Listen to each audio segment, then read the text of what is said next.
Hello दोस्तों, आज मैं आपके लिए हिस्ट्री में कुछ इम्पॉर्टेंट क्वेश्चंस लेके आया हूँ जो कि एग्ज़ाम में बार बार पूछा जाता है। तो आप ये वीडियो पूरा देखिए क्योंकि यही क्वेश्चंस जो है एग्ज़ाम में रिपीट होते रहता है। ठीक है, तो वीडियो को स्टार्ट करते हैं। आप वीडियो अंत तक देखिए और इस टाइप का वीडियो बहुत पड़ा हुआ है तो आप उसको भी जाके देखिए ताकि हिस्ट्री आपका कंप्लीट हो जाए। फर्स्ट क्वेश्चन है, तैमूर लंग ने किसके शासनकाल में भारत पर आक्रमण किया?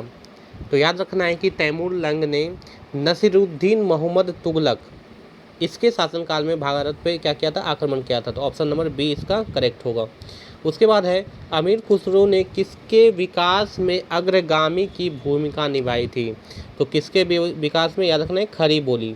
खरी बोली के विकास में जो है अमीर खुसरो ने बहुत ही महत्वपूर्ण भूमिका निभाई थी।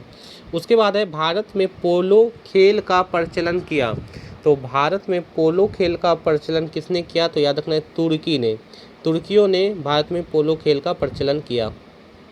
उसके बाद है, निम्नलिखित में से किस संगीत वाद को हिंदू मुस्लिम गान वादों का सबसे श्रेष्ठ मिश्रण माना गया है? तो किस संगीत वाद को? तो याद रखना है ऑप्शन नंबर डी, सितार को। ठीक है, सितार को जो है हिंदू और मुस्लिम गान वादों का सबसे श्रेष्ठ मिश्रण माना गया है।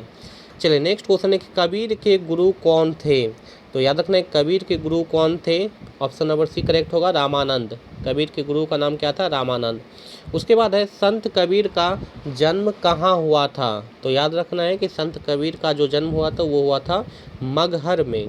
चलिए नेक्स्ट क्वेश्चन पे चलते हैं। देखिए इसी टाइप का क्वेश्चन जो है हिस्ट्री से बार बार एग्जाम में पूछा जाता है, चाहे आपका एसएससी का सीजीएल का एग्ज़ाम हो या सीएचएसएल का एग्ज़ाम हो या एमटीएस का एग्ज़ाम हो, और साथ ही साथ रेलवे में ग्रुप डी और एनटीपीसी, ये सब एग्ज़ाम में जो है इसी टाइप का क्वेश्चंस हमेशा जो है हिस्ट्री से बनता है।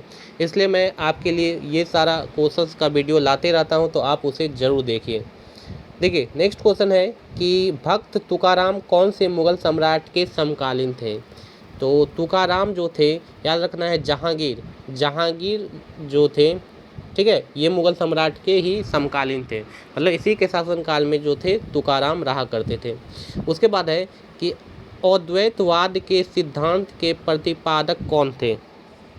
तो याद रखना है अद्वैतवाद के सिद्धांत के प्रतिपादक कौन थे? शंकराचार्य। ऑप्शन नंबर डी इसका करेक्ट हो जाएगा। चलिए नेक्स्ट क्वेश्चन पे चलते हैं। नेक्स्ट क्वेश्चन है, किस संत ने ईश्वर को अपने पास अनुभव करने के लिए नृत्य एवं गीतों का माध्यम बनाया? तो याद रखना है किस संत ने? चैतन्य महाप्रभु ने। ठीक है, चैतन्य महाप्रभु ने जो है ईश्वर को अपने पास अनुभव करने के लिए नृत्य एवं गीतों का माध्यम बनाया था। इस दोनों के माध्यम से ही ये ईश्वर को क्या करते थे? अनुभव करते थे, चैतन्य महाप्रभु। चलिए नेक्स्ट क्वेश्चन है कि ब्रिटिश सरकार ने महात्मा गांधी को जो उपाधि दी है और जिसे उन्होंने असहयोग आंदोलन में वापस कर दिया था वह थी? Very very important question. ठीक है, बहुत बार ये क्वेश्चन लगभग 6 से 7 बार आपके एग्जाम में आ चुका है, 6 से 7 बार। तो इसको आपको याद रखना है कि महात्मा गांधी ने कौन से उपाधि को असहयोग आंदोलन के दौरान लौटा दिया था? तो याद रखना है केसरे ए हिंद। ऑप्शन नंबर डी इसका करेक्ट होगा। ठीक है, इस टाइप का क्वेश्चन से एग्जाम में बार बार पूछा जाता है, इसलिए मैं बार बार कह रहा हूँ कि आप ये वीडियो अच्छी तरह से देखें और पूरा देखें लास्ट तक, ताकि कोई भी क्वेश्चन आपसे ना छूटे। भारत के राष्ट्र ध्वज का डिजाइन किसने तैयार किया था? तो याद रखना है कि भारत का जो राष्ट्र ध्वज है उसका डिजाइन किसने तैयार किया था? मैडम भिखाजी कामा ने तैयार किया था। तो ऑप्शन नंबर सी इसका करेक्ट होगा। आप कोई भी क्वेश्चन पेपर उल्टा के देखिए, यही सारा क्वेश्चन जो है एग्जाम में पूछा जाता है। ठीक है, इसलिए आप वीडियो को पूरा कंप्लीट देखें। चलिए नेक्स्ट क्वेश्चन है कि व्यक्तिगत सत्याग्रह में विनोबा भावे को प्रथम सत्याग्रही चुना गया था, दूसरा सत्याग्रही कौन था? तो याद रखना है कि दूसरा जो सत्याग्रही थे वो कौन थे? Option number B, Pandit Jawaharlal Nehru थे। ठीक है, तो ऑप्शन नंबर बी इसका करेक्ट होगा। चलिए नेक्स्ट क्वेश्चन है कि लॉर्ड हॉर्डिंग ने बंगाल विभाजन किस वर्ष रद्द किया था? तो याद रखना है कि बंगाल विभाजन जो कब हुआ था आपको पता ही है, 1905 ईस्वी में बंगाल विभाजन हुआ था, लेकिन इसे रद्द कर दिया था। किसने रद्द किया था? लॉर्ड हॉर्डिंग ने किया था। कब किया था इसे रद्द? तो याद रखना है 1911 ईस्वी में इसे रद्द किया गया था। और 1911 ईस्वी में भी क्या हुआ था कि कोलकाता से दिल्ली जो है भारत की राजधानी बनाने की क्या हुई थी, घोषणा हुई थी। और ये कंप्लीट कब हुआ था, 1912 में कोलकाता से दिल्ली राजधानी बना दी गई थी भारत की। ठीक है, ये भी आपको याद रखना है। चलिए नेक्स्ट क्वेश्चन है कि अलीपुर बम कांड में अरविंद घोष का बचाव किस वकील ने किया था।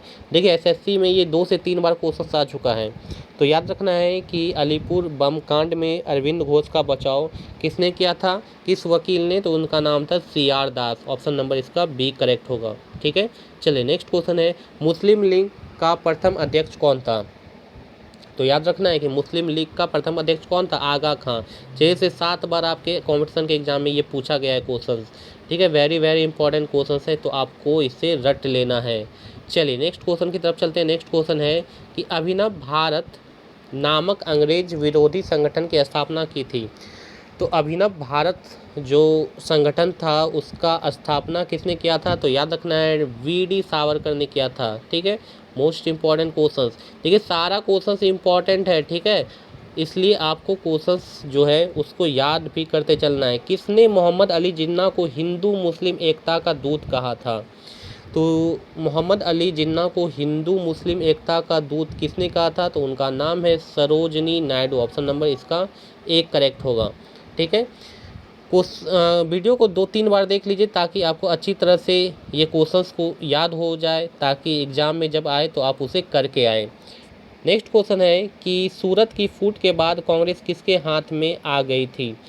तो याद रखना है कि सूरत का जो फूट हुआ था कब हुआ था, 2007 में 907 में। ठीक है, 1907 में क्या हुआ था, सूरत स्प्लिट हुआ था। इसमें क्या हुआ था, गरम दल और नरम दल विभाजित हो गए थे।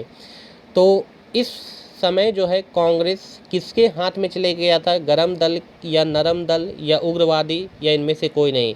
तो याद रखना है इस टाइम जो था कांग्रेस जो है वो किसके हाथ में चला गया था, नरम दल के हाथों में चला गया था। तो ऑप्शन नंबर इसका बी करेक्ट होगा। ठीक है, चलिए नेक्स्ट क्वेश्चन है कि राजनीतिक स्वतंत्रता राष्ट्र की प्राणवायु है, यह कथन किसका है। तो याद रखना है कि राजनीतिक स्वतंत्रता राष्ट्र की प्राणवायु है, यह कथन जो है ये कथन है अरविंद घोष का। ठीक है, ऑप्शन नंबर 20 का करेक्ट होगा। चलिए नेक्स्ट क्वेश्चन है कि गदर पार्टी की स्थापना कब हुई थी। तो याद रखना है कि गदर पार्टी की जो स्थापना है वो हुई थी 1913 ईस्वी में। आपको बताना है गदर पार्टी का संस्थापक कौन था, इसका संस्थापक कौन था, कमेंट बॉक्स में आप आंसर जरूर दीजिए। नेक्स्ट क्वेश्चन है किसने ऑल इंडिया मुस्लिम लीग की स्थापना की थी। तो ऑल इंडिया मुस्लिम लीग की स्थापना किसने की थी, तो उनका नाम है नवाब सलीमुल्लाह खां। ऑप्शन नंबर 20 का करेक्ट होगा। चलिए नेक्स्ट क्वेश्चन है किस भारतीय आंदोलन का शीर्ष गीत बना वंदे मातरम। तो वंदे मातरम जो है वो किस भारतीय आंदोलन का गीत बना था। तो याद रखना है किस आंदोलन का, स्वदेशी आंदोलन का ये गीत बन के उभरा था। उसके बाद है निम्नलिखित में से किसे भारतीय अशांति के जनक के रूप में जाना जाता है।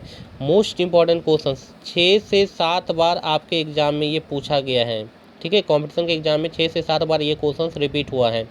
तो याद रखना है कि अशांति के जनक के रूप में किसे जाना जाता है, तो आप सब जानते भी होंगे किसे जाना जाता है, बाल गंगाधर तिलक। ठीक है, बाल गंगाधर तिलक को जाना जाता है, ये गर्म दल के नेता थे। उसके बाद है लाल बाल पाल त्रिगुट का कौन व्यक्ति भारतीय राष्ट्रीय कांग्रेस का अध्यक्ष हुआ। तो याद रखना है कि लाल बाल पाल में इनमें से कौन अध्यक्ष हुआ था, तो वो थे लाला लाजपत राय। ठीक है, लाला लाजपत राय जो थे वो भारतीय राष्ट्रीय कांग्रेस के अध्यक्ष बने थे। चलिए नेक्स्ट क्वेश्चन पे चलते हैं। नेक्स्ट क्वेश्चन है सिंधु सभ्यता का पतन नगर कौन सा था। ये भी क्वेश्चन याद रखना है, आपका 3 से 7 बार एग्जाम में पूछा गया है, इसलिए मैं बार बार कह रहा हूँ सारा इंपॉर्टेंट क्वेश्चन है। अगर आप इसको नहीं रटते हैं तो आप पछताएंगे, इसलिए सारा क्वेश्चन को रटिए। और जितना भी मैं हिस्ट्री का वीडियो अपलोड कर रहा हूँ उसको आप ज़रूर से ज़रूर देखें, ताकि हिस्ट्री जो है आपका कंप्लीट हो जाएगा।